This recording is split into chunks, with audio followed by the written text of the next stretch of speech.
Boa noite a todas e todos. Meu nome é Gilmar, sou da Pastoral Operária, da equipe da Pastoral Operária que atua na segurança e saúde do trabalho no estado de São Paulo. Daqui do grupo fazem parte a Silvana, a Catiúce, a Neise, o Emerson, por enquanto só, né? Depois chegaram outras pessoas. E essa nossa segunda aula, da aula de hoje, né? A gente vai estar falando do Cerestes, né? A atuação do Cerestes dentro da Renast, né? Dentro dessa rede nacional da saúde do trabalhador, que é uma legislação nacional. Então, aqui a gente pediu para vir, né? A gente já agradece publicamente ao Edward, que atua no Celeste, lá da Zona Leste de São Paulo, e do Alessandro, que é do Celeste, lá de Piracicaba, né? Realidades um pouco diferentes, como eles vão estar falando aqui da realidade deles, é um pouco diferente, porque cada Celeste... Bom, mas quem vai explicar isso depois são eles mesmos, né? Então, muito obrigado, Edward, muito obrigado, Alessandro, agradeço a todos que estão aqui também, tá? E vamos começar, então, Edward, com você, né? Aí explicando, né? Porque aqui a gente tem pessoas que conhecem o Celeste, sabem que o Celeste, né? E tem pessoas que nunca ouviram falar o que é um Celeste, né? O que é isso. Então, eu pediria para você, no início, já explicar um pouquinho, antes de entrar na ação, propriamente dita, explicar o que é um Celeste, né, Eduardo? Fique à vontade, né? Pode se apresentar, fique à vontade, e a palavra é sua, tá? Muito obrigado. Obrigado, Gilmar, obrigado a presença de todos. Agradeço o convite e espero que eu possa estar contribuindo um pouco nessa fala aqui. Os Centros de Referência em Saúde do Trabalhador, eles pertencem a uma rede nacional de atenção integral à saúde do trabalhador e da trabalhadora, que se chama RENAST, que é uma política pública coordenada pelo Ministério da Saúde, e é específica, é uma unidade especializada nas ações de saúde do trabalhador, seja na questão da assistência, na questão da vigilância em ambientes e situações de trabalho e na questão do matriciamento e educação permanente para a rede de atenção à saúde do território, né? A gente vai falar num pedacinho de São Paulo, que pela dimensão, no município de São Paulo são 6 centros de referência em saúde do trabalhador, e se o Celeste é uma denominação nacional, mas como no município, na cidade de São Paulo existia o Celeste estadual, quando foi criado o municipal, se optou pela sigla CRST, que é a mesma coisa, Centro de Referência em Saúde do Trabalhador, só para diferenciar do Celeste estadual que tinha aqui na capital paulista. Eu vou compartilhar um pouco a tela, uma breve apresentação. Vamos ver se eu consigo aqui, né? Errei. Uma janela. Opa, errei. Acho que aqui. Compartilha. Vocês estão enxergando? Sim. Sim. Vou ver se ele abre. Ele abre na tela. Não. Aí. Tudo bem? Então, aqui no município de São Paulo, só para a gente contextualizar um pouquinho, dentro da Secretaria Municipal de Saúde, existe uma Secretaria Executiva de Atenção Básica, Especialidades e de Vigilância em Saúde, na qual a gente do Centro de Referência é vinculado a duas instâncias. A Covisa, que é a Coordenadoria de Vigilância em Saúde, que é a nossa área base técnica, e, administrativamente, a Coordenadoria Regional de Saúde, no nosso caso, é na Leste. E o Centro de Referência, ele abrange toda essa área do Centro da Coordenadoria Regional de Saúde Leste.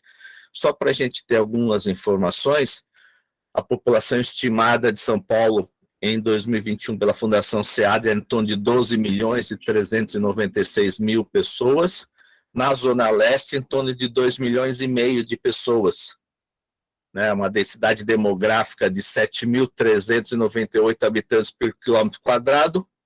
Na Zona Leste, isso gira em torno de 12.900 habitantes por quilômetro quadrado. E, de acordo com a Fundação SEAD, a população economicamente ativa de 15 anos até 65 anos gira em torno de 1.787.000 pessoas. Então, realmente, assim, é uma população bem grande para o território. Então, aqui é o mapa, esse lado esquerdo, o mapa do município de São Paulo, e o mapinha do lado direito é a área de abrangência que corresponde à nossa área de abrangência, que abrange aqui no município de São Paulo as subprefeituras de Ebelino Matarazzo, São Miguel Paulista, Itaim Paulista, Guaianazes e Itaquera, e Cidade Tiradentes e São Mateus. Não sei se o pessoal conhece. Mas, assim, em torno de unidades de saúde, para a gente só para ter uma ideia, são 236 unidades de saúde, equipamentos de saúde, só no território da Leste, entre UBS, AMAs, hospitais, CAPS, né, a parte de reabilitação, as urgências e emergências, hospitais, unidades de vigilância em saúde. Então, também já dá para ter uma ideia da dimensão que é trabalhar, principalmente quando a gente vai falar de capacitação da rede, de matriciamento com a rede, para sensibilização nas questões de saúde do trabalhador, de forma que eles possam incorporar no dia a dia deles o determinante trabalho como um aspecto importante na relação saúde e doença das pessoas.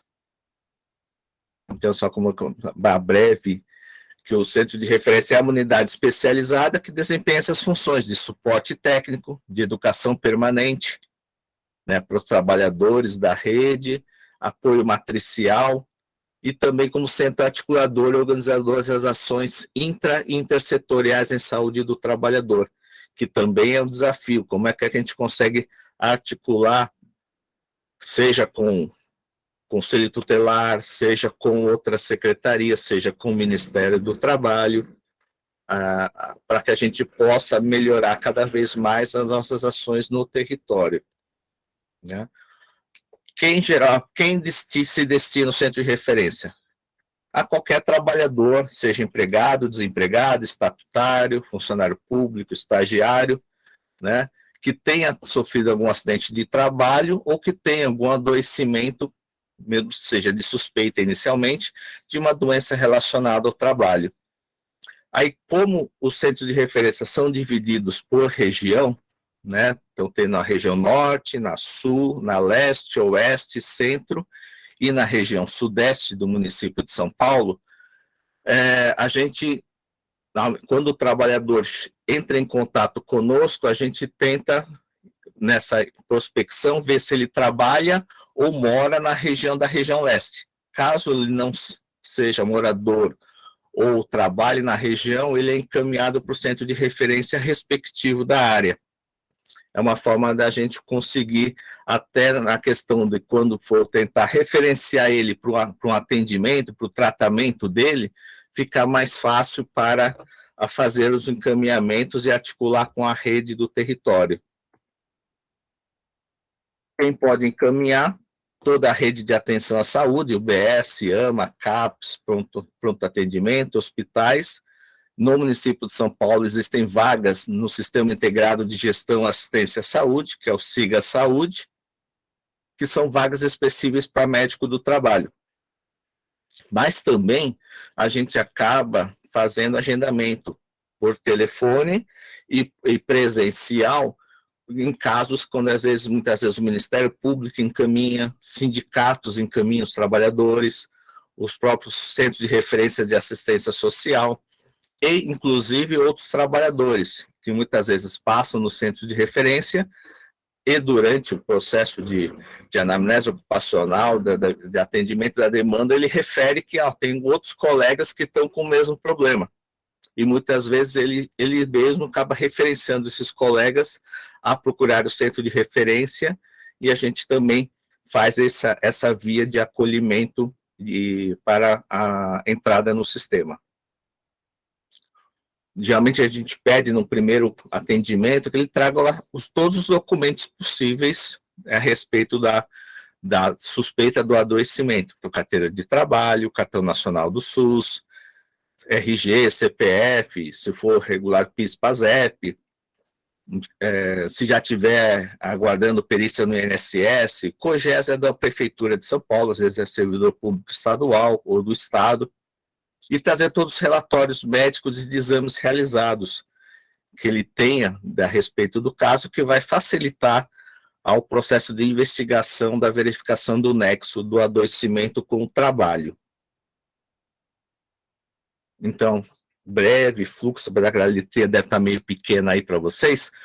Então, a rede, geralmente, o fluxo principal, a rede, seja na UBS, seja o pronto-socorro, outras unidades, identificando esse adoecimento, que por ser possível essa relação do trabalho com o trabalho, ele não consiga fechar esse nexo de causa do trabalho com o adoecimento, ele pode encaminhar para o centro de referência para verificação desse nexo com o trabalho.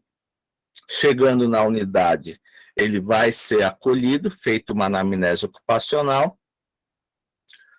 vai passar pelo médico do trabalho, e pode ser que nessa investigação haja necessidade de apoio de outros especialistas, né, que não temos em todos os centros de referência. Por exemplo, no caso de LER e DOT, né, lesão por esforços repetitivos, um apoio de um ortopedista, por exemplo, ou no caso de adoecimento em saúde mental, pode dizer que a gente precisa de um apoio tanto do psicólogo como do psiquiatra. Então, geralmente, a gente faz referência para algum outro centro de referência que tenha essas especialidades, para eles fazerem a avaliação, relatórios e reencaminhar o paciente, esses relatórios, para o centro de referência.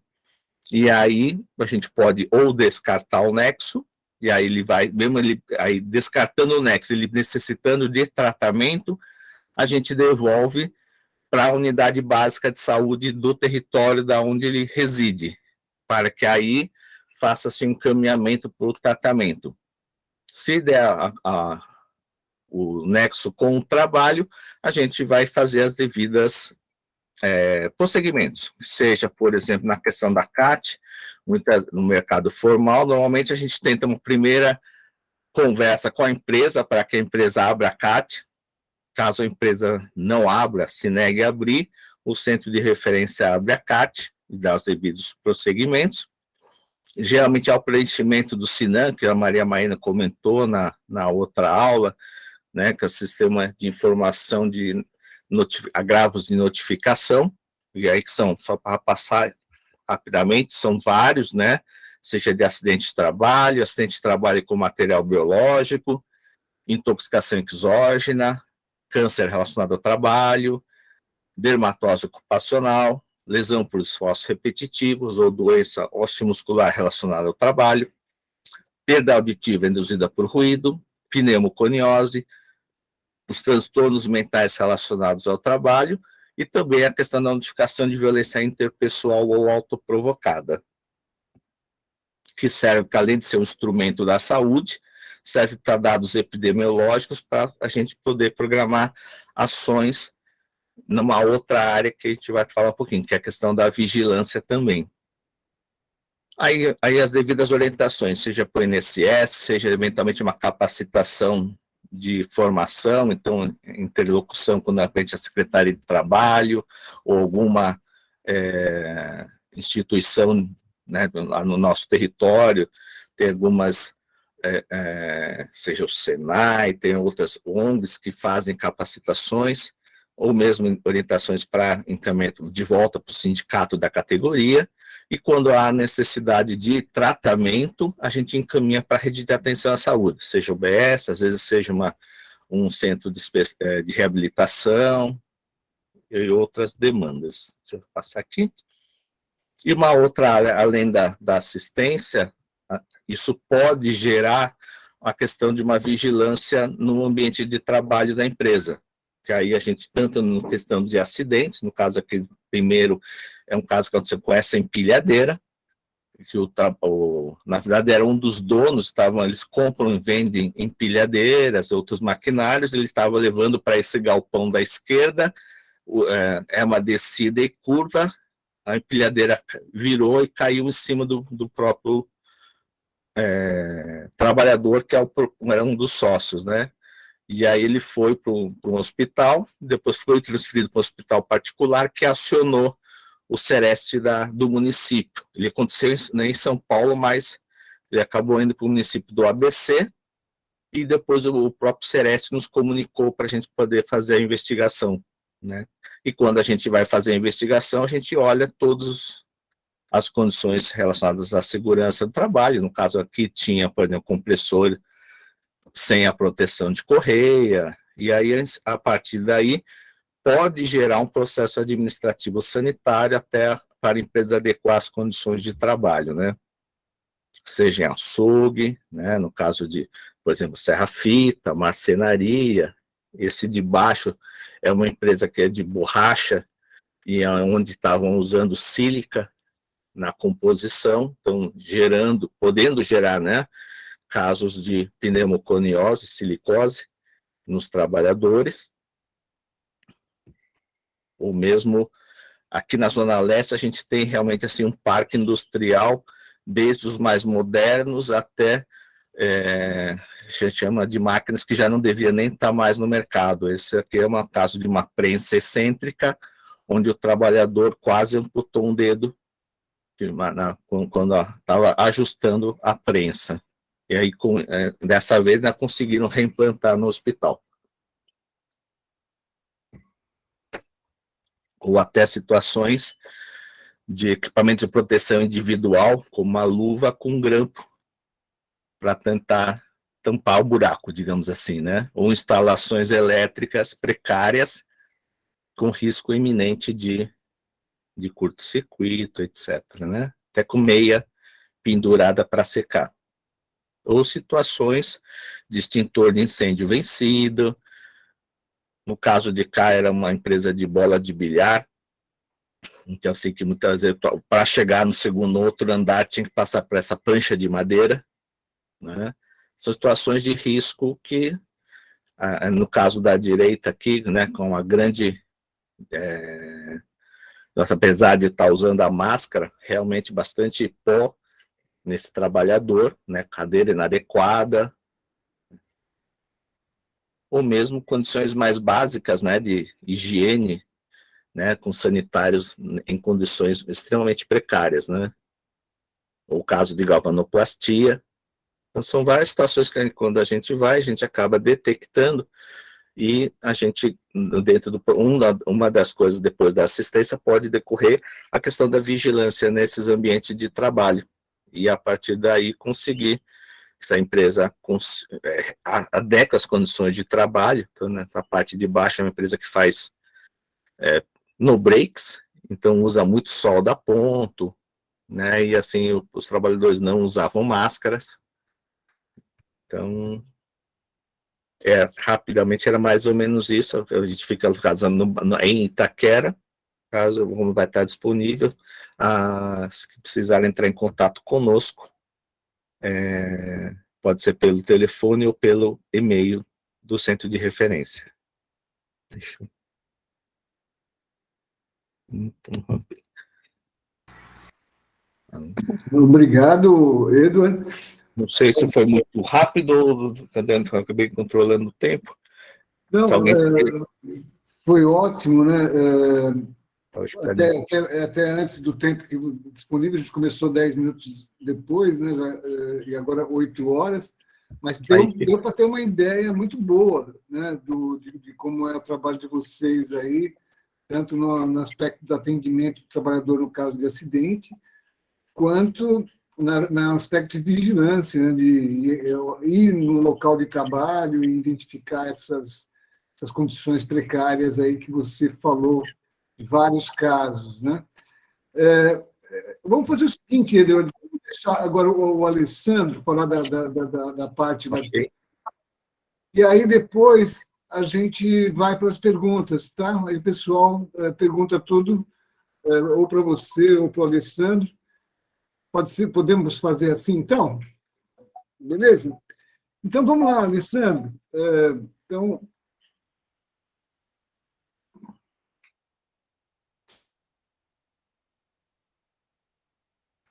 Estou tentando compartilhar, só um segundinho. tá. Estão me vendo? Sim. Eu não estou vendo vocês, tudo bem? Então eu vou falar aqui. Qualquer coisa vocês me param, tudo bem? Tudo bem. Só para ficar um pouco maior. Isso. Vou colocar no modo de apresentação. Ótimo, tá bom, pode seguir. Tá bom. Boa noite a todos, a todas, a todos. Sou Alessandro, sou técnico de segurança aqui do Ceres, trabalho há 15 anos no campo da saúde e segurança. Vou contar um pouquinho da experiência aqui. A importância desse trabalho, de falar um pouquinho com o controle social, para vocês entenderem que a gente está dentro do SUS, tá? Então, a gente está dentro do Sistema Único de Saúde, universal, com equidade, né, com ações integrais, que precisa de ajuda, né, que precisa da participação do controle social. Nenhuma ação dentro do SUS consegue ser desenvolvida sem a participação do controle social. Então, a participação do controle social, seja ele no conselho, seja dentro da CIST, ele é fundamental para dar continuidade a qualquer tipo de trabalho dentro do SUS, ou qualquer tipo de garantia dentro do SUS.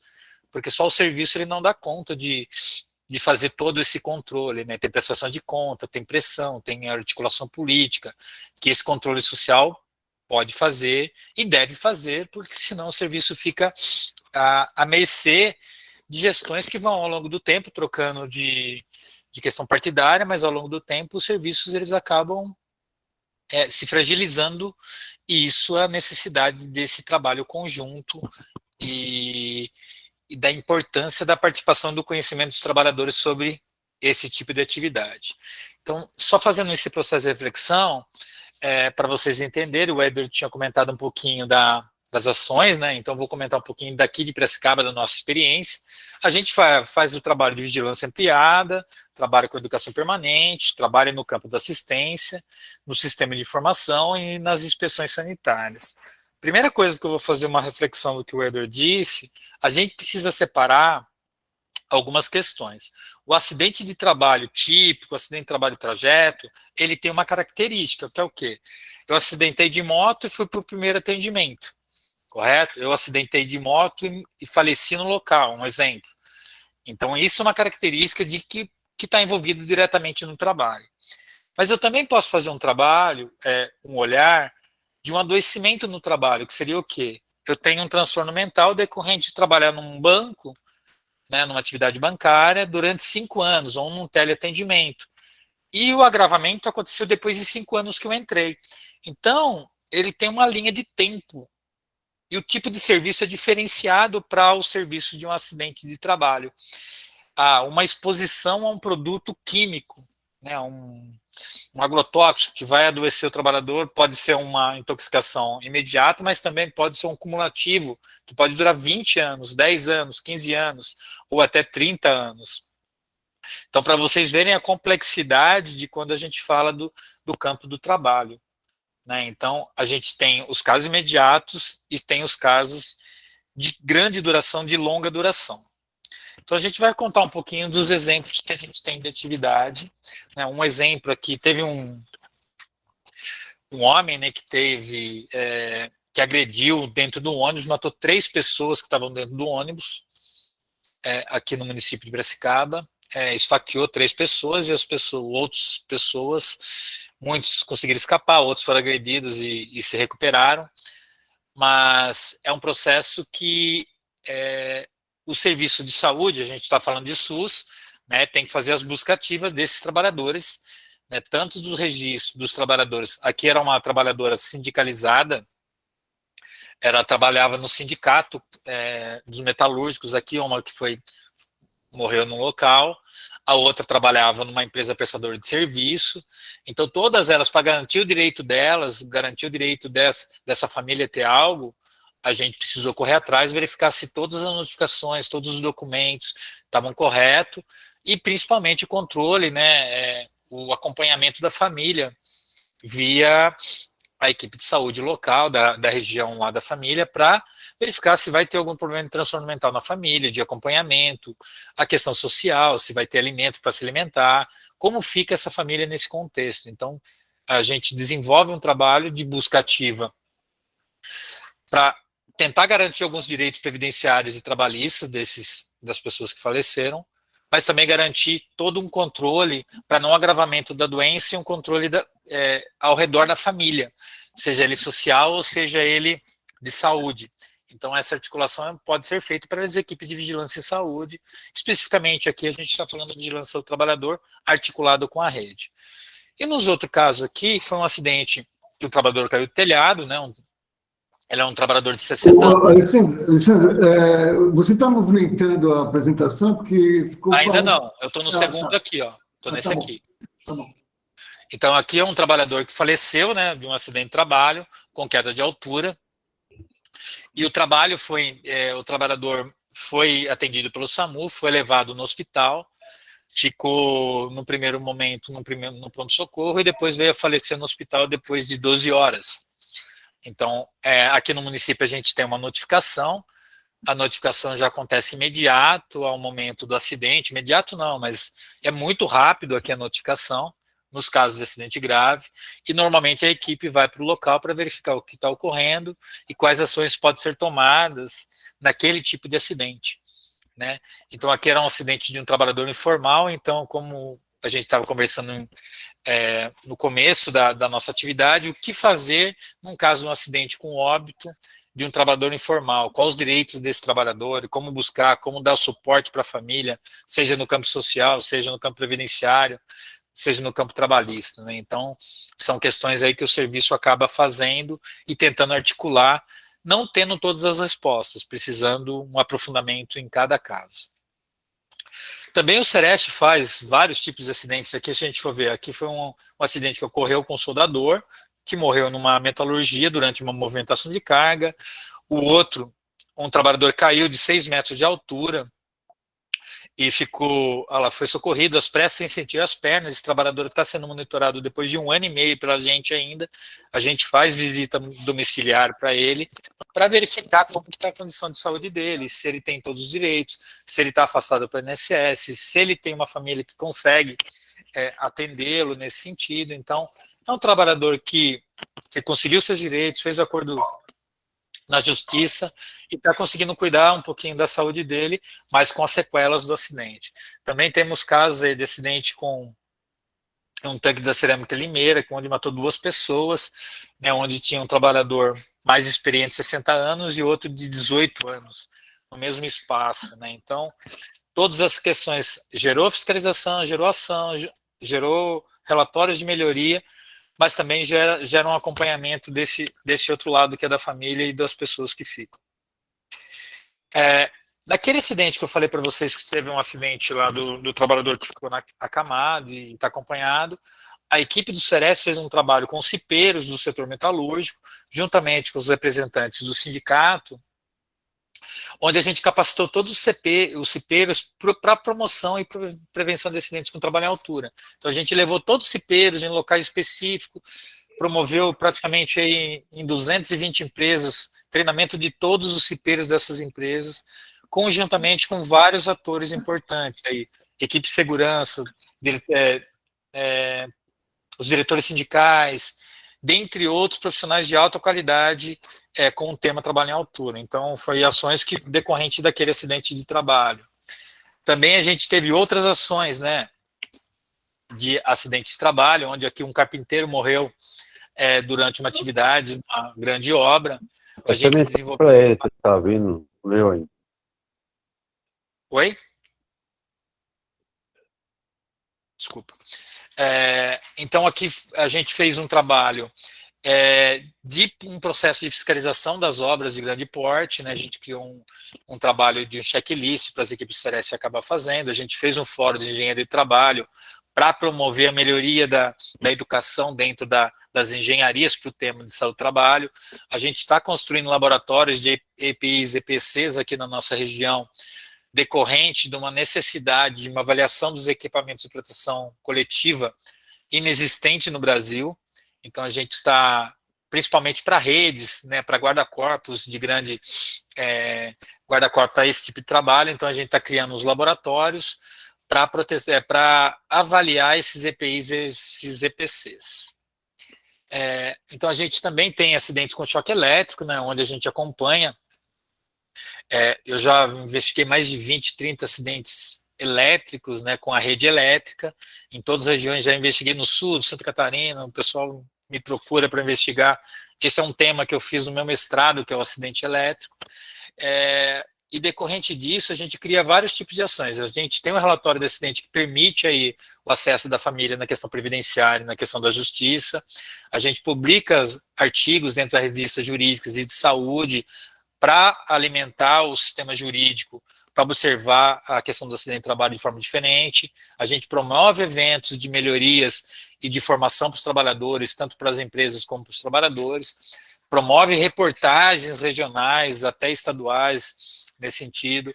Recebe denúncias e promove denúncias em casos que a gente não consegue atuar. E a gente também elaborou 2 documentários, aí, um chamado Dublê de Eletricista e outro Eletricitários, decorrentes do acidente elétrico, né? Então, a gente consegue fazer vários tipos de ações decorrente de um acidente. Mas fica, para quem não está perto, né, parece que não tem nenhum tipo de ação, mas quando a gente começa a acumular essa experiência, a gente começa a falar um monte de ações que a gente foi fazendo ao longo do tempo.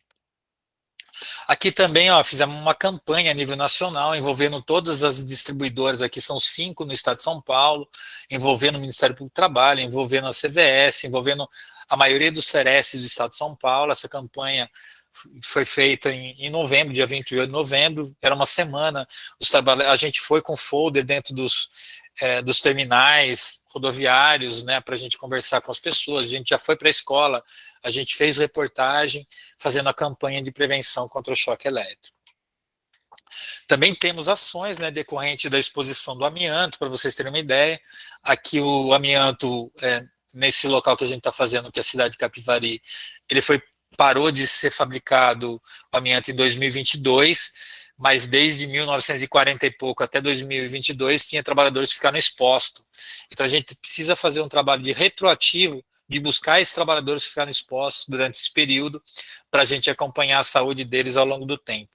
Nesse sentido, nesse momento, a gente está acompanhando 2.500 trabalhadores que foram expostos ao amianto nessa empresa. Tá? Então, só para vocês terem ideia, a gente já identificou 400 mortes, né? A necessidade de uma notificação do caso, uma notificação da procura judiciária, previdenciária, uma orientação para a família e uma linha de cuidado para esses trabalhadores. A gente também participou de desenvolvimento de trabalhos de um prontuário eletrônico para acompanhamento aí do amianto desses trabalhadores expostos, né, que é a nível nacional. Também a gente faz atividades aí com ambientes climatizados, um exemplo, bancos, hospitais, supermercados, né? No momento do Covid, o ambiente climatizado era um local muito propício para a contaminação dos trabalhadores, então a gente fez trabalhos específicos com isso, de modo que o ambiente climatizado ele viesse a proteger os trabalhadores que estavam ali no local. Então ainda continua. Só para vocês terem noção, o processo de denúncia desse caso aqui, ele entrou com o processo de explosão de um ar-condicionado em alguns locais onde se estava utilizando produtos inflamáveis como frutos refrigerantes. Um acidente que ocorreu na Bahia, por exemplo, numa farmácia, matou 4 trabalhadores e 6 clientes, decorrente de uma explosão quando os trabalhadores estavam mexendo no filtro refrigerante do ar-condicionado e veio explodir e matando 10 pessoas. Tinha denúncias, né, de trabalhadores usando GLP, botijão de gás de cozinha, colocando nos ar-condicionado como fluidos refrigerantes. Tinha pessoa ensinando isso dentro do YouTube. né? Então, a gente pegou essa cadeia de frutos refrigerantes inflamáveis, perigosos, para a gente atuar coletivamente. A gente está atuando ainda nesse campo depois de 4 anos. Também atuamos aí no campo do agrotóxico, né, com várias ações aí de intervenções, seja ali no campo do monitoramento, seja ali no campo de avaliação dos trabalhadores no campo, seja ele no processo de formação desses trabalhadores, no processo de manuseio, de reciclagem, como que chama? O descarte dos resíduos, dentre outras partes. Então, a gente acaba fazendo vários tipos de ações. Também aí a questão decorrente desse trabalho muito grande, a gente fez uma atuação com os motociclistas, né, decorrente aí do uso muito presente dos aplicativos. A gente fez um trabalho para avaliar a saúde dos motociclistas, e um estudo que a gente acabou fazendo lá foi a avaliação auditiva desses trabalhadores. A gente conseguiu identificar que praticamente de 47 trabalhadores que foram avaliados, praticamente 50% deles têm perdas auditivas, né, já tem perdas auditivas decorrente do uso de motos, só para vocês terem uma ideia. Então, a gente avaliou toda a parte, teve orientação trabalhista, teve orientação previdenciária para esses trabalhadores. Vocês tinham comentado com a gente no início lá da questão do MEI. Um trabalhador, hoje praticamente um motociclista, ou ele trabalha numa empresa formalmente, trabalha como bico, ou ele trabalha como MEI, ou ele não tem nenhum tipo de vínculo. Um exemplo, um ex-presidiário que não tem acesso a um serviço, a um trabalho a uma prisão, onde só as portas são fechadas para ele vai para esse campo, ele fica informalizado, e quando acontece algum tipo de acidente, ele não tem nenhum tipo de acesso, o Estado não dá esse espaço para ele entrar pós uma prisão, nem as empresas privadas, e isso acaba dificultando muito o acesso desses trabalhadores, dessas pessoas que necessitam de trabalho para uma recuperação. Também fazemos vários documentários. A gente tem um documentário aqui da limpeza pública, a gente fez um documentário contando a história das varredeiras, contando a história do corte manual da cana, contando a história dos acidentes elétricos. Então, a gente tem vários tipos de documentários que podem ser utilizados no dia a dia de trabalho, ou na educação, ou qualquer campo de atuação de cada setor. Também a gente criou aqui no estado um grupo técnico, né, que trabalha com 3 frentes de trabalho. A gente tem um grupo técnico específico para saúde mental e ergonomia, outro para Lerdort ergonomia e outro para acidente de trabalho fatal. E esse grupo técnico atua em conjunto, né, com vários serviços. Ele pode chamar os serviços, e esse acordo foi feito com o Ministério Público do Trabalho. Em muitos casos, a gente atua junto com o setor metalúrgico de Campinas, setor de alimentação, de Jaguariúna, um exemplo assim, né. Então, a gente vai atuando juntamente com os setores mais organizados, né? Mas ainda tem um campo aí da informalidade muito grande que precisa ser pensado e desenvolvido. Eu vou parar por aqui, ou conto a história do trabalho do Corda-Cana, Ortiz? O que você acha? Pode contar. Esse caso é bem interessante. Vocês trabalham junto com o Rodolfo Vilela, né, Alessandro? A gente ele trabalhou aqui bastante tempo, né? Então, até 2009, ele era coordenador do Sereste Piracicaba, né? Então, iniciou esse processo aqui com o setor canavieiro, com ele, né? Com a equipe que ele estava comandando naquele dado momento. E depois ele foi para a academia, para a USP, e a gente ficou aqui tocando o serviço, mas sempre fazendo essas ações que foram geradas decorrente desse trabalho. Tá? Então, vou contar um pouquinho da história do risco do saúde trabalhador, que tem uma participação muito importante da pastoral, onde a pastoral registrava as mortes que estavam ocorrendo com os calutradores de cana. Em um dado momento, ela tinha registrado 21 ou 23 mortes de trabalhadores com potencial de a morte por exaustão decorrente do corte de cana.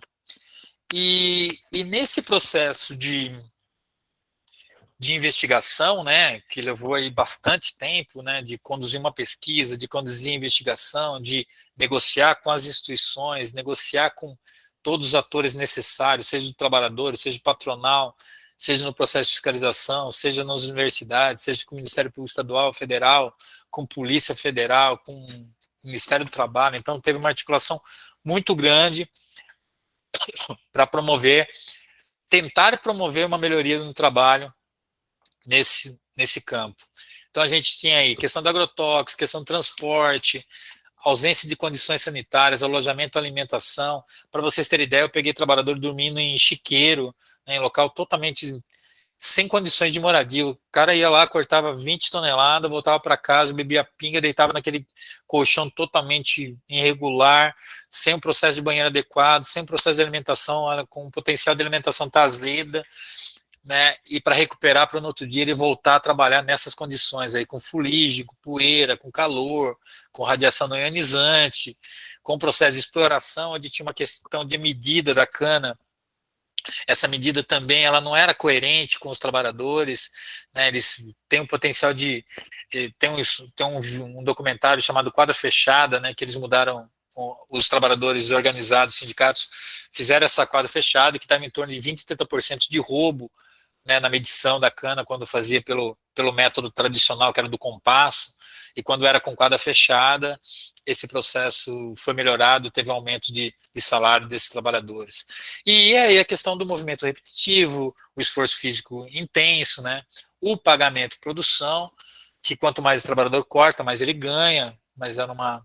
E o processo de relações trabalhistas, né, que era complexo, precário, em muitas condições, né. Então são questões aí, é um trabalho que naquele dado momento era um trabalho mais migrante, né, então migravam, ficavam alojados, depois retornavam. Vinham praticamente em abril, retornavam em novembro e dezembro para sua casa, então ficavam longe da família, dentre outras condições aí que a gente vai relatando. Então ele sempre começou, né, aí o cortador morre em Canavial, no Rio das Pedras, ali começou o processo de investigação, mais especificamente, juntamente com essa organização da pastoral, nos casos dos registros dos óbitos desses trabalhadores. Daí teve investigação da polícia, teve investigação de várias instituições, teve uma articulação aí dos sindicatos, né, referente à questão da atuação dessas condições de trabalho, principalmente uma sindicalista chamada Carlita, muito atuante, com muito respeito, os trabalhadores tinham muito respeito por ela e seu companheiro atuavam em todos os locais, até de região que ela não era delas, o pessoal acabava chamando ela para intermediar aí junto à empresa, o processo de negociação de desligamento ou de melhorias trabalhistas ou de condições de trabalho. Então, aqui na nossa região, para conversar sobre isso, a gente criou o Fórum de Cidadania, Justiça e Cultura da Paz de Piracicaba. Foi um vereador aqui na nossa região, onde teve atuação juntamente com o Ministério do Trabalho, o Ministério Público do Trabalho, todas as vigilâncias sanitárias de 26 regiões, e isso foi levado depois, posteriormente, para o Estado, onde a gente conseguiu gerar lei de vistorias a nível estadual dos alojamentos, né? Então a gente, para as empresas trazerem o trabalhador para cá, lembra que eu falei para você que a gente pegava em condições desumanas, agora a gente conseguiu olhar os alojamentos anteriormente para esses trabalhadores entrarem, então a gente conseguiu deixar melhores os alojamentos, e também esse trabalhador tinha que sair registrado, quando eles migravam do estado deles para cá, ele já saiu registrado, então o tempo também de deslocamento era contado no salário e tempo de serviço para eles. Então muitas coisas a gente conseguiu fazer nesse momento, envolvendo várias instituições, tá? Então aqui são a norma específica, depois o governador sancionou a lei específica e a gente da saúde conseguia fazer a visita, a inspeção preliminar dentro dos alojamentos rurais.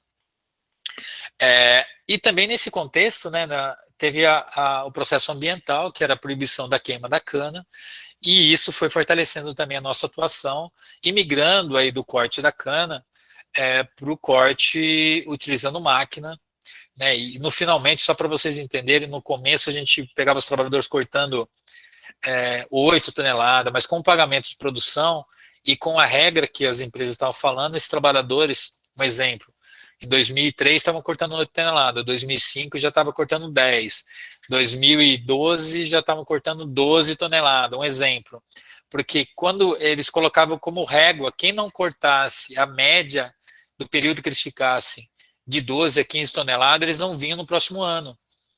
e isso foi selecionando. Então, num dado momento, lá em 2003, tinha trabalhadores que trabalhavam 8 anos, agora o ciclo abaixou para 3 anos. Então, o trabalhador trabalhava 3 anos, e tem relatos de pesquisas de outros trabalhadores que foram investigar esses trabalhadores posteriormente na região que eles estavam, e muitos trabalhadores incapacitados pós esse trabalho intenso dentro do setor canavieiro, né, onde esse trabalhador vinha para ganhar o dinheiro e levar para a família, onde esse trabalhador retorna, fica incapacitado do trabalho, onde agora a mulher no local sai para tentar ganhar o salário, e agora tem que cuidar do marido, e numa região que não tem um trabalho decente para essas pessoas e com salário dignos.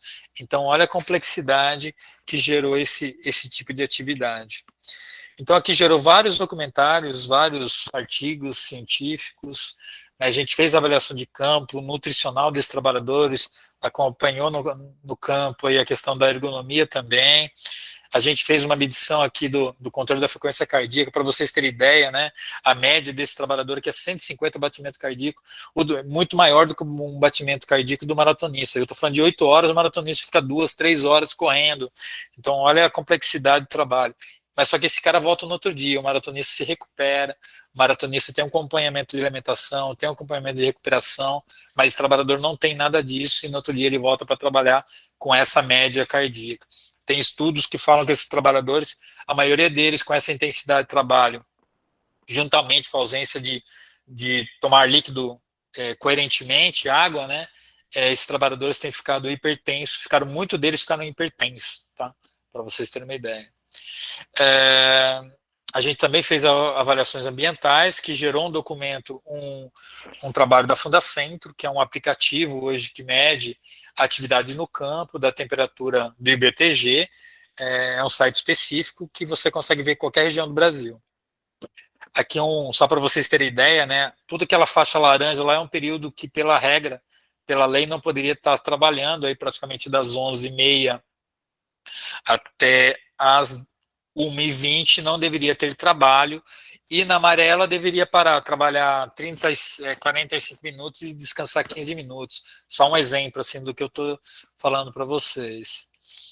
E isso gerou vários tipos de ação, de acordo na justiça, né, sobre o pagamento de produção, sobre o calor, sobre outras questões referentes a esse tipo de trabalho. Perguntas? Obrigado, Alessandro. Agora a gente vai abrir a sessão de perguntas, né? Eu não sei. Desculpa falar rápido aí, tá? É muito assunto. Né? E muitos comentários aqui no chat, né? No chat, o pessoal falando assim do excelente trabalho que vocês, né? Tanto o Alessandro como o Edward fazem. A Silvana se referiu a isso, né? E outras pessoas, a Neide também. Enfim, eu tenho certeza que as pessoas que não conheciam o trabalho do Sereste ficaram até meio assombradas com a quantidade de trabalho, né, de ações que vocês fazem, né? Então é muito, muito legal, muito importante.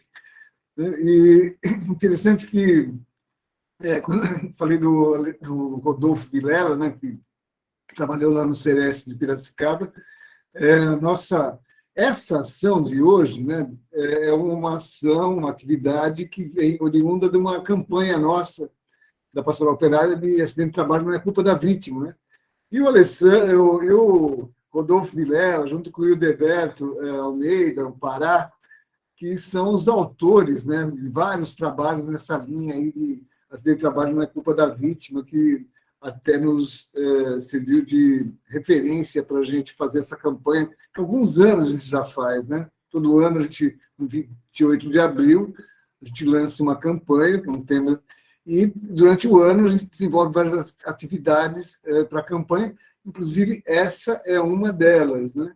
E o meu orientador de mestrado da Fundacentro foi também o orientador desse aluno que fez esse software aí do Corticana. Então, as coisas. Também o trabalho das varredeiras. Então, quando você começou a falar, abriu aqui em mim um monte de lembranças, né, das várias atividades que o corte de cana é um trabalho desumano, né? Se você pensar, né? Todas esses riscos à saúde, né, do trabalhador, essa comparação com o maratonista foi muito importante. Bom, então, para fazer as perguntas, então, duas alternativas, né? A Silvana já levantou a mãozinha, uma é essa, né? E a outra pode escrever no chat também, tá? E aí, né, Kate, você cuida do chat e a gente cuida aqui das mãozinhas. Então, a Silvana e a Neide estão na fila aí para perguntar. Então, Silvana, fique à vontade. Obrigada aí, Gilmar, pela palavra, mas eu não tenho nem muitas perguntas, porque eu estou aqui mais para aprender, como aprendi, né, com o Edward primeiro e depois com o Alessandro. Eu estou assim, a gente fica meio chocado, né, com as notícias, a gente sabe que essas coisas acontecem, né? Alessandro trouxe aqui fatos bem importantes, né, tristes, no que diz respeito ao trabalho, né, de pessoas trabalhando em condições extremamente precárias, como no corte de cana, como em ambientes até industriais, e a gente fica pensando, né, como isso pode acontecer, né, num país como o nosso. Mas, enfim, isso são reflexões lá da sociologia, né? Mas a gente está sempre buscando resposta para esse tipo de ação. E não só respostas, mas também uma ação no sentido de acabar com esse tipo de situação, né? Porque não é possível que isso possa ocorrer em pleno século XXI, né?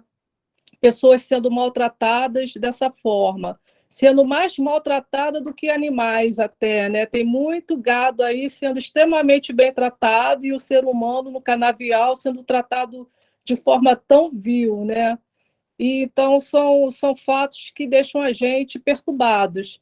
E, por esses fatos, a gente acaba se agregando aqui, se congregando, justamente para lutar, combater, né, esse tipo de ação, né, desumana.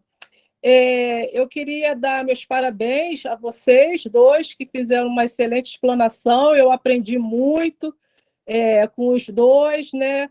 Fico feliz, Eduardo, que o Ministério da Saúde reconheceu a Sereste da Zona Leste, é isso mesmo? Estou certa disso? E queria saber qual é o impacto disso, né, na Sereste daqui da Zona Leste, né? Se isso vai trazer coisas boas, né, para a gente continuar aí com esse trabalho, vocês, né, principalmente, continuar com esse trabalho belíssimo, né? Você e o Alessandro estão de parabéns. E eu queria que você me respondesse aí, Eduardo, quais são as expectativas, né, nesse sentido. Isso, um breve histórico, na verdade, os centros de referência aqui no município de São Paulo foram entre 89 a 89 e 90, mais ou menos, né, que foram criados, inclusive o da Leste foi criado, mas na mudança de governo, no governo seguinte, ele foi esvaziado e o da Leste fechou, ficou somente os outros 5. E desde 2009 a gente vem, primeiro foi outros colegas que começaram a rediscussão da saúde do trabalhador no território da Leste, e que foi concretizado com o nosso centro de referência numa sede própria em 2012. E desde daquela época a gente vem lutando para tentar ter essa habilitação, mas o Ministério não estava, batemos na trave uma vez, que quase deu, mas não deu certo, e agora, infelizmente, como já coloquei em outras reuniões do Serestes, nós fomos habilitados numa troca de uma solicitação de desabilitação de um centro de referência aqui no estado de São Paulo, o de Pindamonhangaba. Eles pediram para ser descredenciados, então, como a gente já vinha nesse processo, a gente já vinha trabalhando desde 2012 de uma forma mais efetiva, mesmo sem ser habilitado, acabou dando certo no final do ano passado, e a habilitação acabou saindo em maio desse ano, a portaria, né? Para a gente é um reconhecimento desse trabalho que a gente tem feito, eu falo assim que a gente tem luta e faz as ações de acordo com as nossas perninhas que a gente tem. porque nós somos poucos, na minha unidade são 22 pessoas, para atender a leste inteira, entre nível básico, administrativo e técnico, e que fazem assistência, fazem a vigilância, fazem o matriciamento, a educação permanente, né? E por isso que a gente fala, quando eu falo na apresentação de a gente trabalhar com a rede, a gente tem que trabalhar com a rede, a gente não nem sonha em conseguir fazer, inclusive com a relação que a saúde trabalhadora é por si só multiprofissional, ela necessita de todas as formações, e ainda, por exemplo, ainda não, minha fisioterapeuta aposentou 2 anos atrás, eu não tive a reposição da fisioterapia.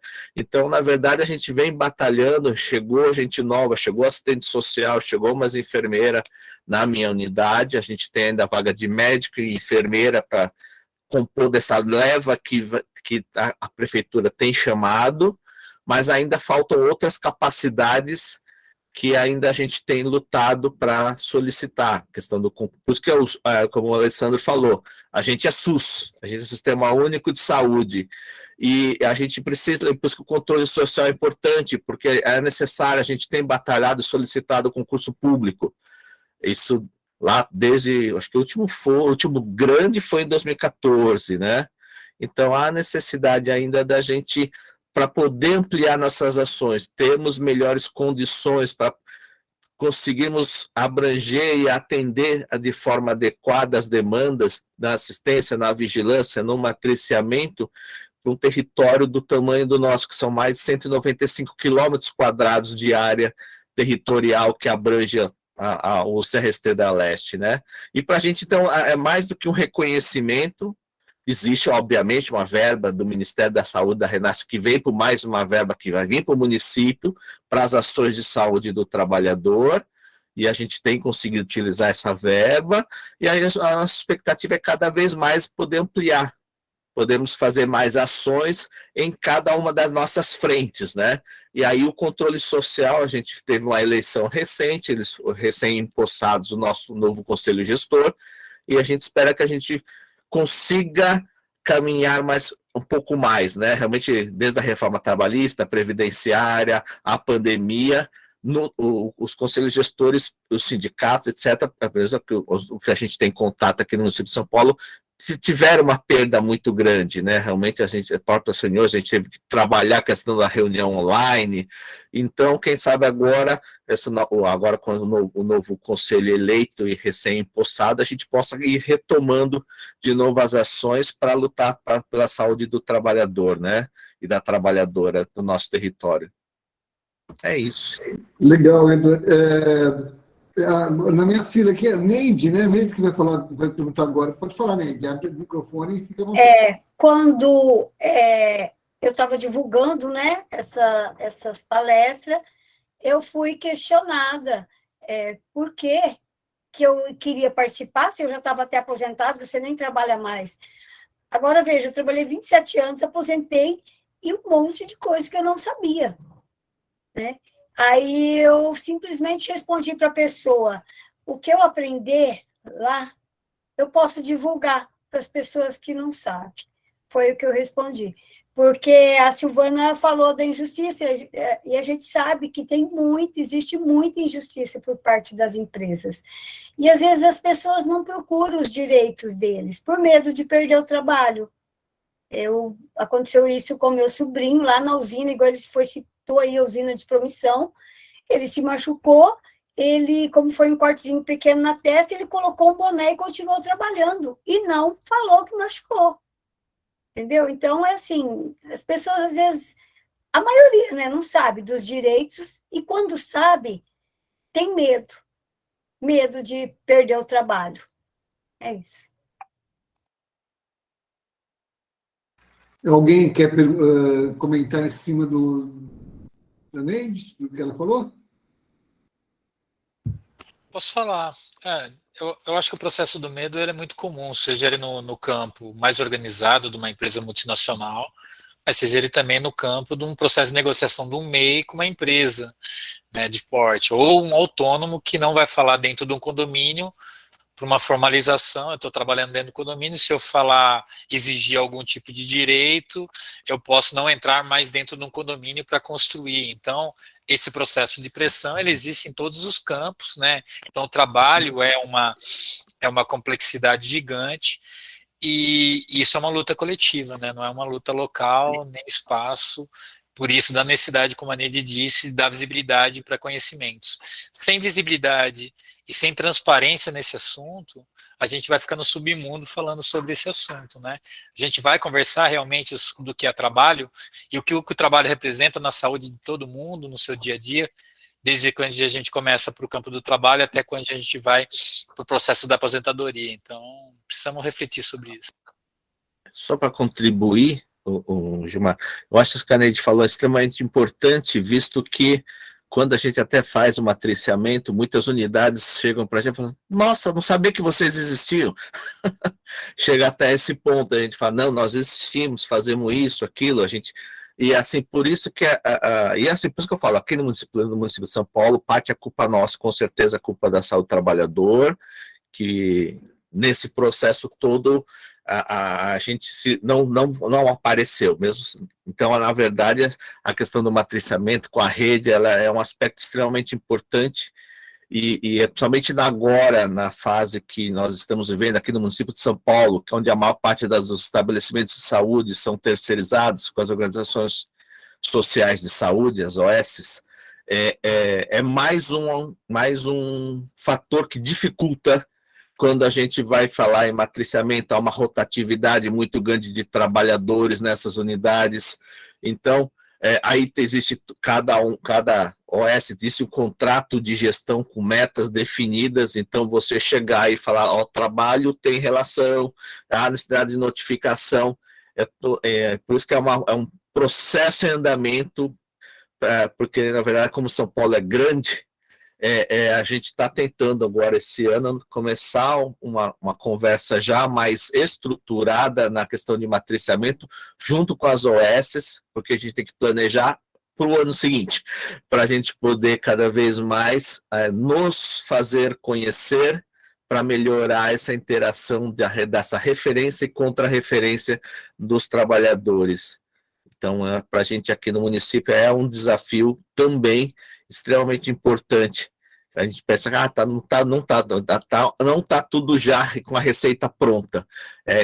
Para cada território é uma OS, a gente tem uma certa abertura, ou mais ou menos abertura, para conversar sobre o tema. Então, realmente, a saúde trabalhadora ainda tem, vou falar assim, tem muita coisa para ser feita. Estamos caminhando, isso é bom, mas ainda tem bastante coisa para ser feita, inclusive também com sindicatos, por exemplo. Aqui no município a gente tem uma certa... gostaríamos de trabalhar mais com sindicatos também. E aí, todo esse contexto, né? No caso da Zona Leste, a vulnerabilidade social, a necessidade de saúde, a precarização, né? Existem desde empresas domiciliadas até multinacionais. Dentro dessa linha, realmente, muitas empresas ainda... Bom, o sistema é capitalista, né? Por ser o sistema capitalista, a exploração do trabalho, ele é evidente, e muito do parque industrial, por exemplo, são maquinários antigos, muitas vezes ultrapassados, né? Então, realmente, o desafio é grande, mas que a gente tem que fazer, né? Como a Alessandra falou, né? Como o Gilmar falou, aos pouquinhos, vamos tentando cada vez mais podemos cumprir essas nossas metas, nossas atividades, né? É isso. Legal, Eda. Inclusive, esse nosso trabalho aqui é justamente esse, né? De tentar levar, né, ao conhecimento dos trabalhadores a importante trabalho que vocês fazem. Realmente, como a gente falou, poucas pessoas conhecem, né? Então, o objetivo nosso principal é esse, de divulgar mais o trabalho de vocês, para mostrar que existe, né? Inclusive, só lembrando, na frente ampla, a gente pediu para aumentar o número de Serestes, né? Hoje, o número de Serestes está limitado a cidades com 500 mil habitantes. A gente tem uma proposta ter Sereste para cidades até 200 mil habitantes. E aí, no caso de você, você falou de quase 2 milhões de trabalhadores com um Sereste só, né? Quer dizer, daria para caber, que nós já falou, uns 3 Serestes aí tranquilamente, né? Na lista que eu vi aqui, o Oscar Balbino, então, Oscar, fica à vontade, a palavra é sua. Ok, muito obrigado, senhor Gilmar. Eu quero cumprimentar o seu Edio, parece que não entendi bem o nome do senhor, mas do Sereste, e o Alexandre, que foram 2 falas importantíssimas quanto ao Sereste. Eu não me apresentei.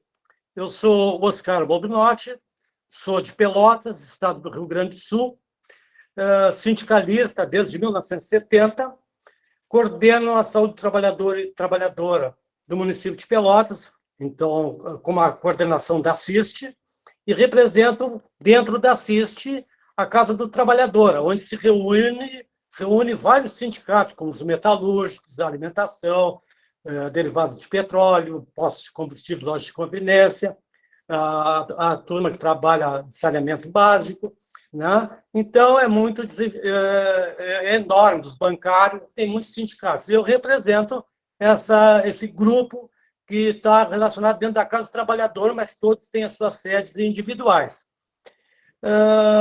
Eu tinha uma pergunta vou fazer, e depois vou seguir na minha fala. Nesse ponto, eu quero só perguntar, tanto para o senhor quanto ao Alexandre, como vocês conseguiram e conseguem entrar em determinadas empresas. Eu, como coordenador da CIST, a grande dificuldade que nós temos é chegar a entrar nessas empresas dessa forma livre, né? Então, a gente está tentando construir uma lei, fazer uma lei municipal que possa ser beneficiado o trabalhador e a trabalhadora. Quanto aos sindicatos, eu sou sindicalista desde 1970 e sou um dos fundadores do Sintra Pós-Petro, Sindicato dos Trabalhadores Pós-Combustível e Loja de Conveniência, aqui do município de Pelotas e região. A gente está, como todos os sindicatos, tem um olhar, de fato, com a saúde do trabalhador. Porém, o que acontece é que saúde do trabalhador é o bichinho feio, é o patinho feio. Ninguém quer se ingressar, de fato, como se diz, de ponta, em busca de melhorar essas condições. Então, essa reunião, esse curso, ele é importantíssimo, porque traz a visão para aqueles que não conhecem, de fato, o trabalho do Sereste, o trabalho da CIST, né, e o trabalho que faz a sociedade como um todo. Eu, além da CIST, eu faço parte do Conselho Gestor do Sereste, fiz parte do Conselho Gestor, fui secretário, junto com o doutor Emerson, que é o coordenador hoje, né, da outra gestão também. Faço parte do Conselho Local da onde eu moro, da região, né, e faço parte do Conselho Municipal de Saúde de Pelotas, representando os trabalhadores dentro da coordenação da CIST, que é uma comissão dentro do Conselho, ela é obrigatória.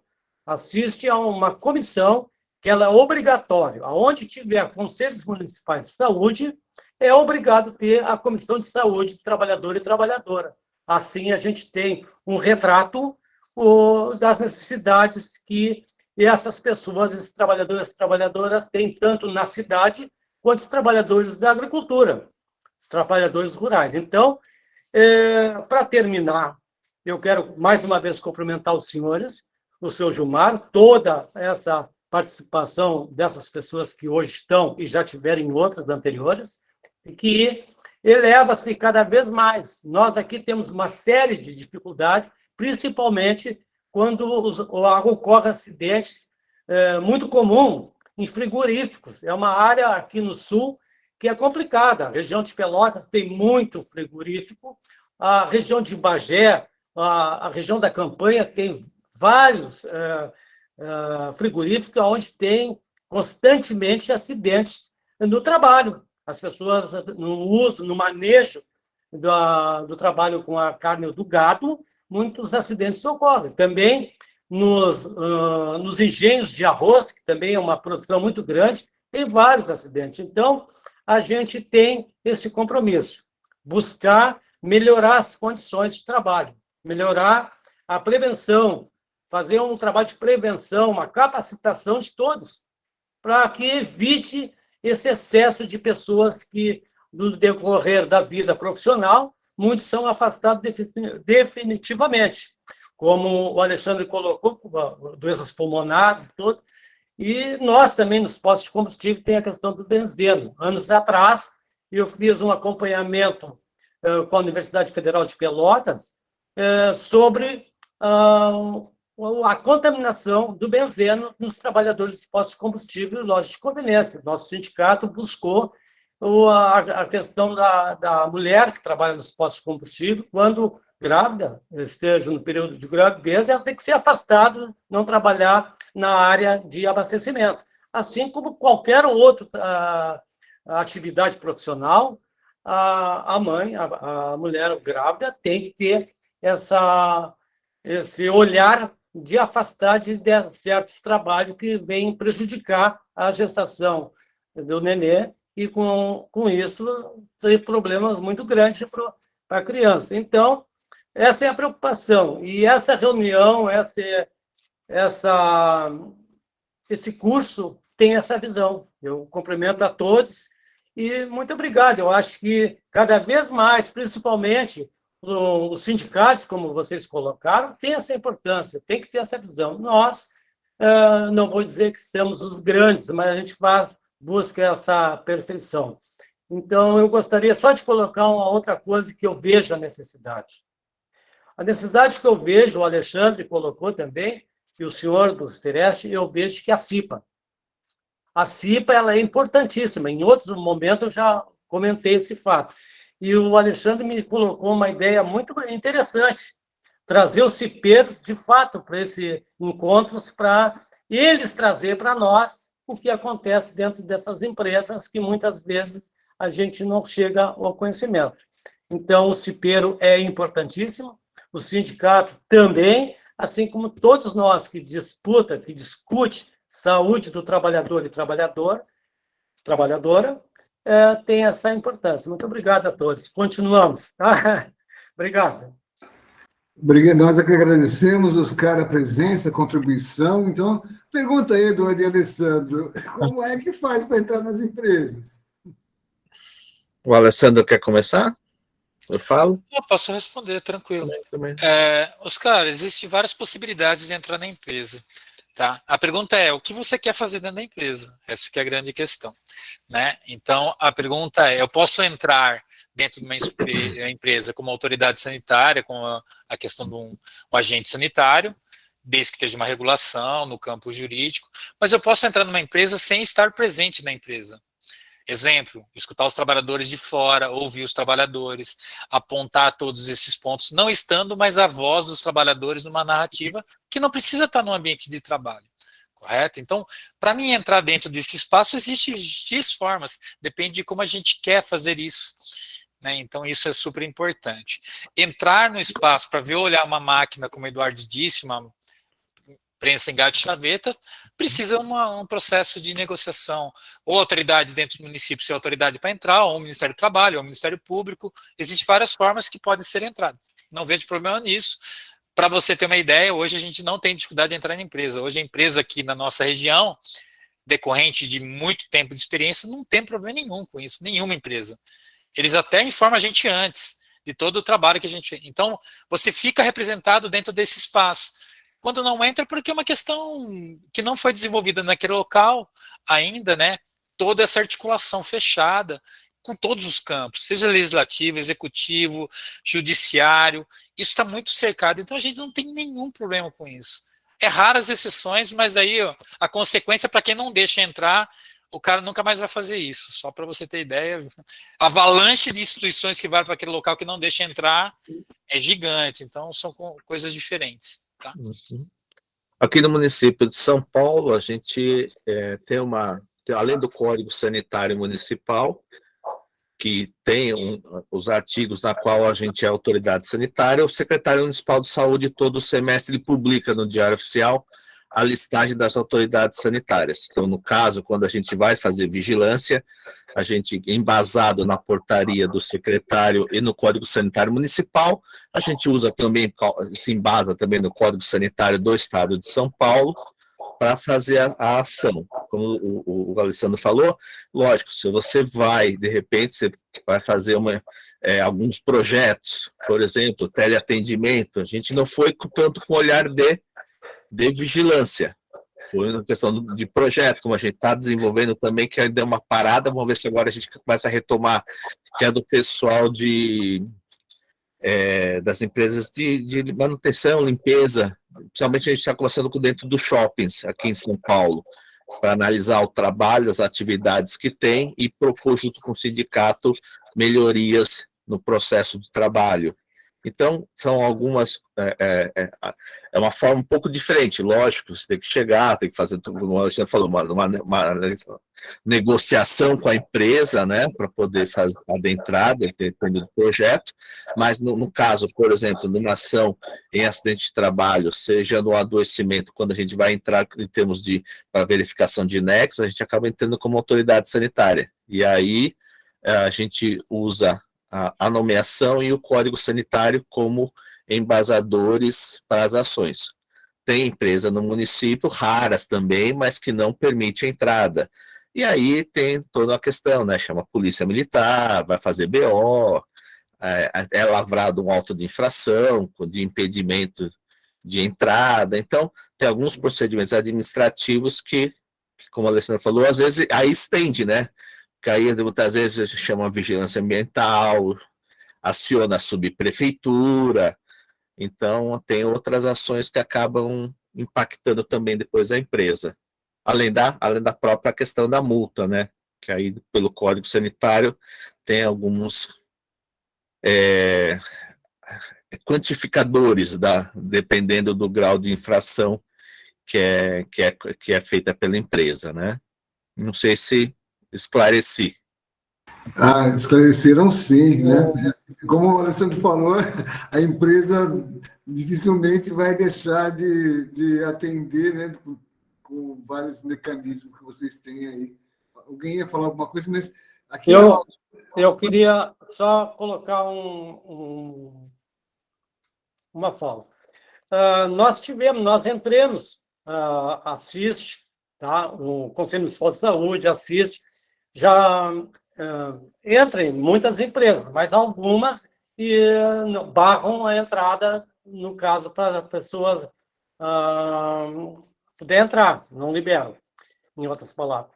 Assim, nós aqui em Pelotas, a gente fez, junto com o Sindicato dos Rodoviários, eles tinham problema de sanitários em muitas empresas.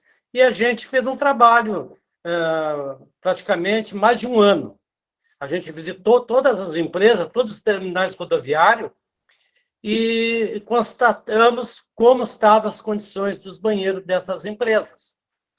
Esse trabalho foi liberado pelas empresas, o consórcio, a gente entrou em todas as empresas sem problema, mas a gente sempre pensa em ter uma lei que possa ser com mais facilidade, a gente ter esse acesso. Bom, a gente tem esse bom contato.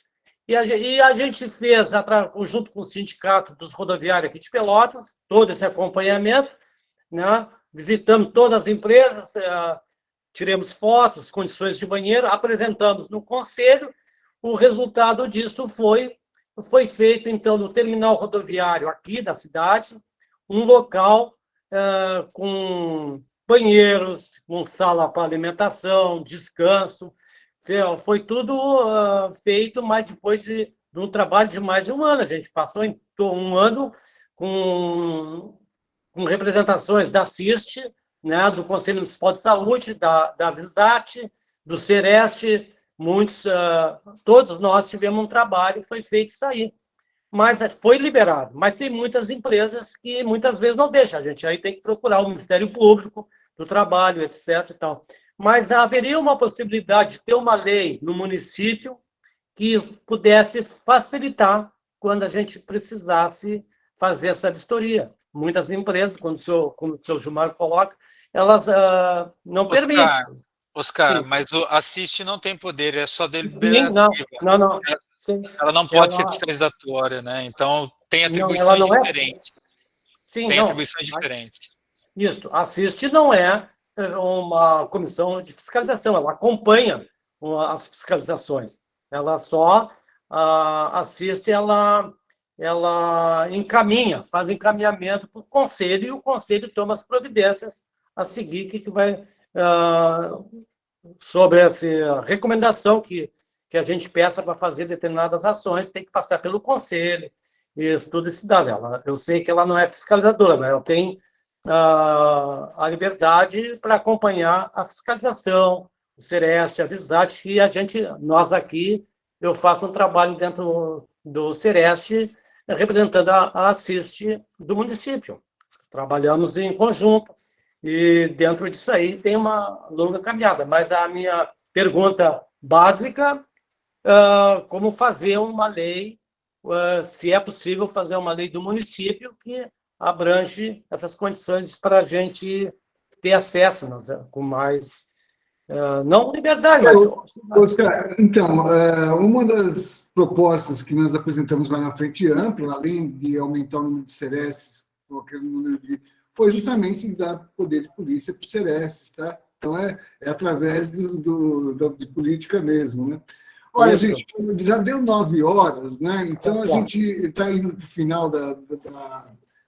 Gilmar, eu estou com a mão levantada que tem as perguntas do chat.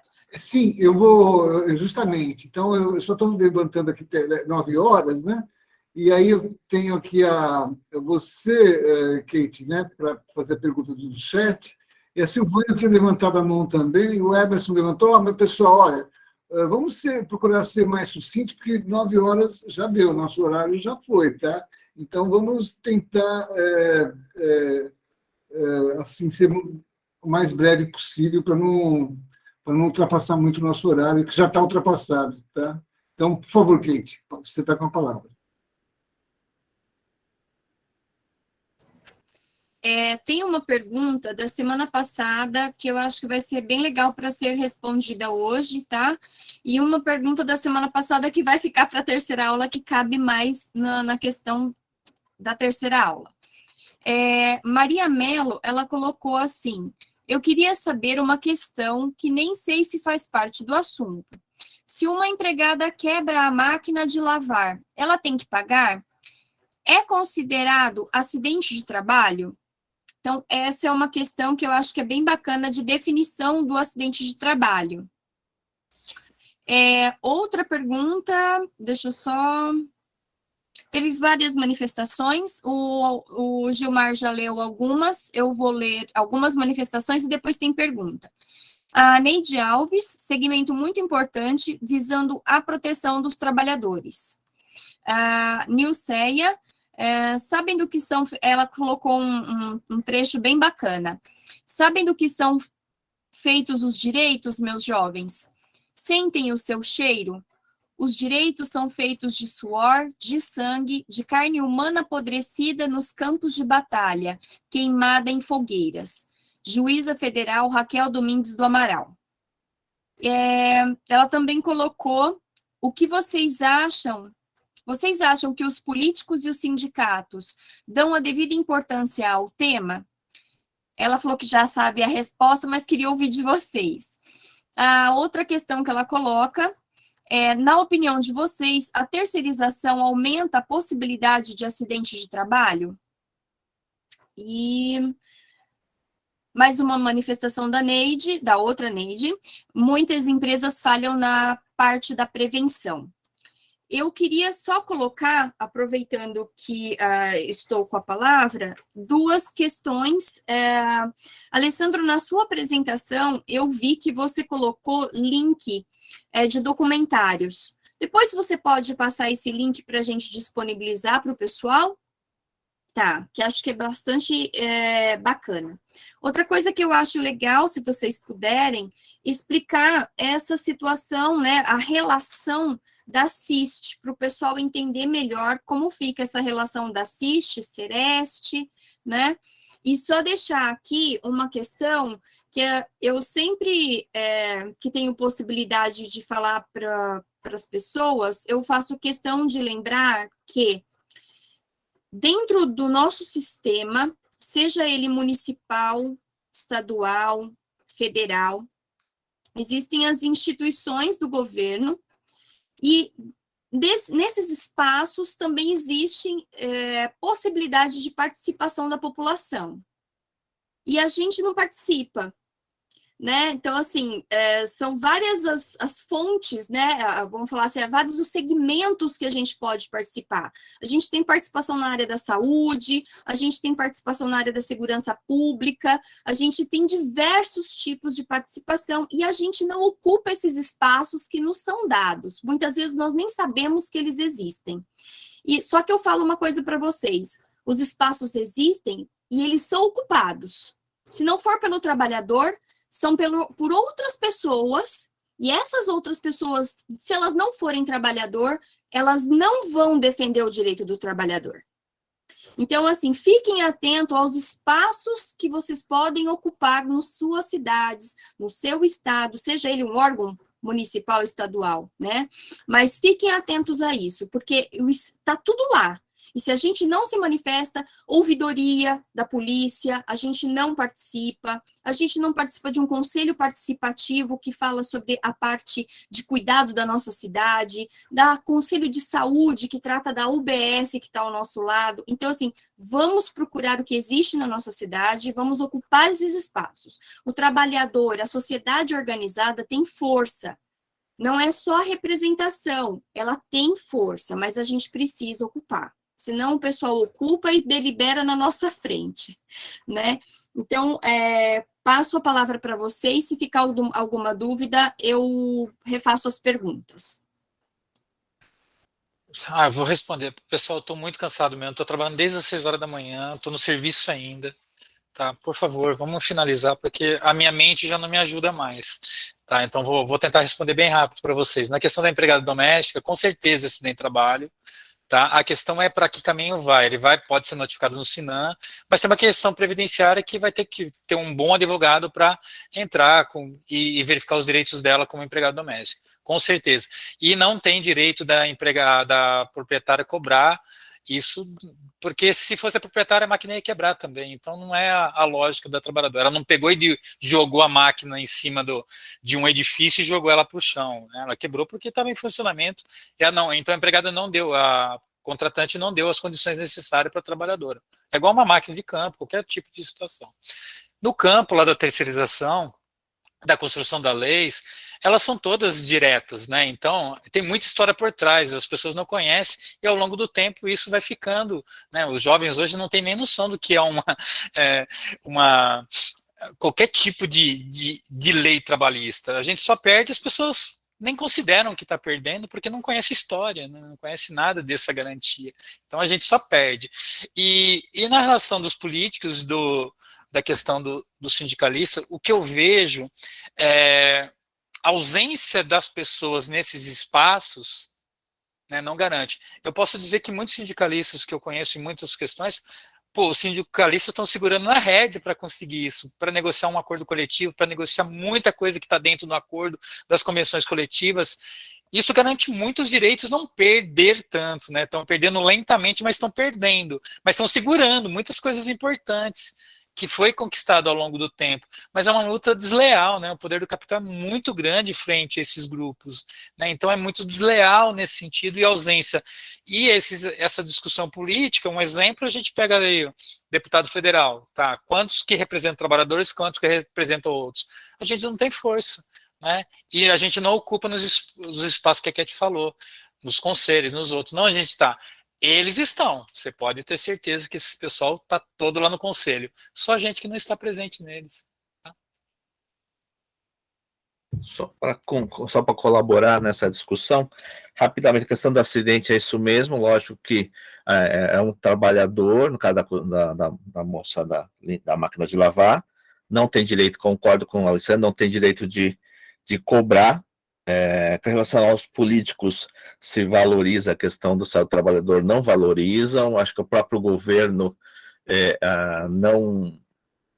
ainda não se atentou que o custo de um acidente de trabalho a longo prazo é muito maior do que se conseguir investir em prevenção, em promoção, já que esse trabalhador, mais do que um dedo amputado, ele vai ter diminuição da capacidade laborativa, o quanto dessa vida profissional, e fora os custos de toda a rede, vai para o hospital, do hospital depois vai para uma UBS, vai para um centro de reabilitação, o quanto isso ao longo do tempo é um gasto a mais que de repente poderia ser diminuído ou não eliminado, mas talvez diminuída a quantidade com ações de prevenção e promoção, inclusive de vistoria e fiscalização, que geram depois mais segurança no trabalho das pessoas.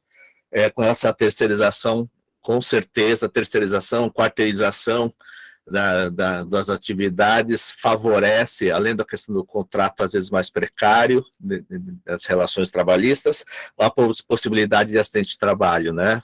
E as empresas, é mais fácil. Ele não é meu trabalhador, ele não é meu empregado, ele amputou um braço, mas ele é terceirizado. Mas ele se amputou prestando serviço para aquela multinacional, por exemplo, né? Com relação a CIST, o centro de referência e a questão dos espaços de poder é bem isso mesmo. Acho que a necessidade da população como um todo, em todos os espaços possíveis, a gente se frequentar e pautar esses temas, a fim de que a gente possa desenvolver, né? Na verdade, não dá para afirmar que vai mudar, mas assim, com certeza não vai deixar na mão das outras pessoas que têm outro ponto de vista político, ideológico, e muitas vezes de interesses entre a relação de capital e trabalho, tomar a frente das decisões. Acho que não sei se consegui. Obrigado, Pedro. Obrigado, Alessandro. Então, olha, 9h12, vamos finalizando. Emerson, fica a última palavra então para você. Aproveita já para convidar o pessoal para a semana que vem, né? Que vai ser a terceira. E aí depois a gente decide se vão precisar de mais aulas de reposição, se o pessoal ficar ainda com dúvida.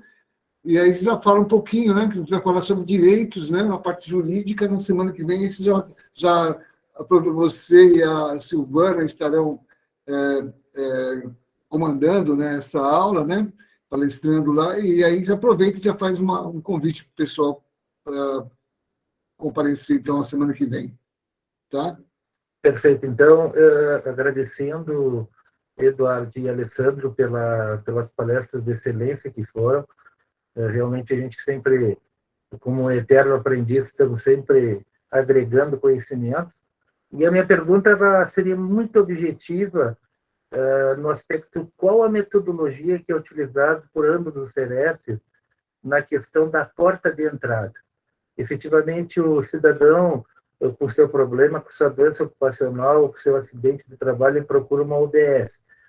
Existe uma sistematização em São Paulo que conecta o CEREST com essa UBS, ou é ainda do tempo do processo físico e encaminhamento por opção por parte do servidor lá na ponta? Objetivamente, é só isso para fim de agregar ao nosso conhecimento aqui do nosso CEREST aqui de Pelotas, que ainda estou na condição de presidente do Conselho Gestor, e fazendo o pedido do professor que terça-feira que vem, quarta-feira que vem, estarei eu e doutora Silvana passando aqui o trabalho da questão jurídica também, os direitos dos trabalhadores, tanto na esfera previdenciária quanto na esfera trabalhista. São matérias que a gente vai tentar fazer esse trabalho assim profícuo em cima de uma continuidade desse curso que é proposto aqui pela PO. E diante de tudo, naquela humildade, na busca efetiva de tentar, nesse conteúdo que é tão caro para nós, dessa política do seu trabalhador a nível nacional, e efetivamente tem muito a gente a aprender. E aí, professor, lhe digo que necessariamente vai ter que ter muitas e muitas aulas, até porque o público, graças a Deus, compareceu. Eu só tenho que agradecer pela gauchada aqui, que a gente deu um grito e está todo mundo aqui junto conosco, e também todos os demais. Muito obrigado aí também pela participação, e a pergunta é bem objetiva. Quem vai responder? Edward? Posso responder. O Edward trabalha bastante com assistência, mas eu vou responder bem. Emerson, existe tranquilamente, a rede pode encaminhar de forma individualizada, ela pode, mas a pergunta eu vou retornar para você, tá? Você está pensando assim, todos os casos que têm potencial de adoecimento chegar no serviço especializado? Isso, praticamente depende aí de uma atuação muito próxima. Eu, sinceramente, isso é conduzido dentro do sistema de saúde há muito tempo e não representou isso no campo da notificação, tá? Ou do campo de chegar até o serviço especializado. Se eu fosse recomendar, eu sempre falaria do trabalho coletivo, né? Que tipo de informação coletiva que os serviços especializados estão sendo provocados? Vou dar um exemplo. Se na minha área, Pelotas, eu tenho 5 ou 6 trabalhos que eu quero identificar, qual o adoecimento que tem do trabalhador do frigorífico? Qual o adoecimento que tem do empregado doméstico? Qual o adoecimento que tem? Faça a pergunta e deixa o serviço ir buscar, o problema é dele com a rede. Como vocês não fazem a pergunta, espera vir da rede para cá, nunca tem, faça a pergunta coerente para quem precisa investigar. Ou seja, para a vigilância sanitária, para a vigilância epidemiológica, a pergunta é muito importante para o serviço de saúde e de como ela entra. Então, faça coletivamente, não espere que chegue individualmente, porque individualmente vai chegar picado. Pode chegar um caso que pode representar muito, né? Pode representar muito, você pode pegar uma cadeia e pegar do caso e você fazer um bom trabalho. Mas vocês, sinceramente, pela experiência que vocês têm aí de campo, você já sabe que tem problema de saúde desse pessoal. Provoque coletivamente para ver se esse assunto dá visibilidade para ele. Era isso que eu queria falar. Mas é do jeito que você falou, tá, Emerson? Ela presente tem muita falha e precisa ser desenvolvida. Quer completar, Edward? É só para complementar, né? Do ponto de vista, como eu coloquei na apresentação, ela pode passar na UBS, e a UBS detectando a necessidade dessa relação com o trabalho, encaminha para o centro de referência. No caso, tem no agendamento eletrônico, mas também a gente acaba acolhendo o trabalhador quando ele liga para lá, ó, estou adoecido, um trabalhador que encaminha o outro colega dele que está adoecido também, porque se a gente mandar para a rede, mandar para a UBS de referência dele, para depois voltar, ele não volta. Então a gente acolhe por essas duas vias aqui no município de São Paulo. Apesar de que, se eu somos centro de referência, seria referência. Mas a gente sabe que ainda assim há necessidade dessa outra via, às vezes o CRAS encaminha, o Ministério Público encaminha, o sindicato encaminha. Então, se a gente falar, não vamos seguir o protocolo vai para a UBS avalia e manda, não funciona. Então, a gente acaba tendo as duas vias. Tá bom? Espero ter ajudado. Oscar, eu conto com a tua síntese, né? Olha, já 17 minutos, o Alessandro está cansado, tem muita gente cansada aqui, então eu conto com a tua síntese em 1 minuto para a gente poder concluir, tá? Por favor. 30 segundos. Assiste, toda a população, toda a sociedade pode ser membro da CIST. 50% são usuários. Então, 50% da CIST é formado de usuário. 25% por trabalhadores da saúde e profissionais da saúde, formam 50%. Então, toda a sociedade está contemplada, só falta participar da formação da CIST em todas as cidades. Tá bom, jovem? Muito obrigado, boa noite, desculpa. Boa noite, pessoal. Então, muito agradecendo novamente a presença de todos, principalmente do Alessandro e do Edward, e convidando, né, todo mundo lá aí para a semana que vem, para a gente fazer a parte jurídica, tá? Então, boa noite e até lá, se Deus quiser. Boa noite a todos, obrigado. Boa noite, muito obrigada. Boa noite, pessoal. Boa noite. Até mais.